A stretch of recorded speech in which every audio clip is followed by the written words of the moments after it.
Opening in theaters this week is the horror comedy Lisa Frankenstein, and here's my review. There's a particular look associated with the 1980s that allows that decade to stand out from any. Making her feature directing debut, Zelda Williams tries to capture that with Lisa Frankenstein, and one can especially notice a debt to Susan Seidelman, the director of wild 80s comedies like Desperately Seeking Susan and She-Devil. Unfortunately, this movie tries a little too hard to replicate the films of that decade and ends up feeling a little hollow.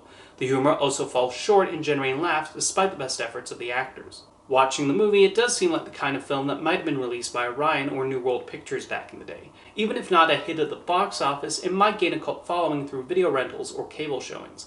However, a movie needs to be more than just an homage to an earlier era to make an impression, and Lisa Frankenstein meanders along as it follows the wild escapades of its lead character. Catherine Noon does give the role her all, but Lisa is just not interesting enough, and she does not say anything all that amusing throughout the movie. With one notable exception, most of the supporting cast also don't bring a lot to the table. Carla Gugino plays the typical wicked stepmother role and overacts a little too much. Joe Kress similarly underwhelms as Lisa's father. Cole Sprouse gets the most interesting character to play with the resurrected corpse who comes into contact with Lisa. It's an entirely physical role, and he does the most as he shuffles through the screen. He is primarily required to have only a few facial expressions, but still conveys some of the needed emotions and gets some of the few amusing bits in the movie. There's several times when Sprouse's performance recalls Johnny Depp and Edward Scissorhands, but he still brings his own flavor to the role.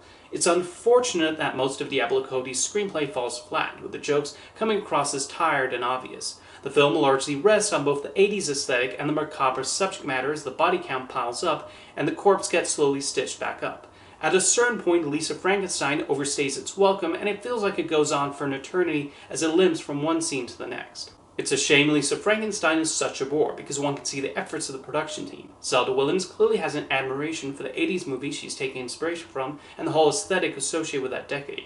Meanwhile, Diablo Cody has proven on multiple occasions to be a witty and clever screenwriter. However, once the sheen of the neon lights and the Lottie Reinger-style opening titles come off, there's not much left as the story drags along with tired jokes that don't amuse. This is an example of how just copying a specific filmmaking period is not enough to sustain an entire feature.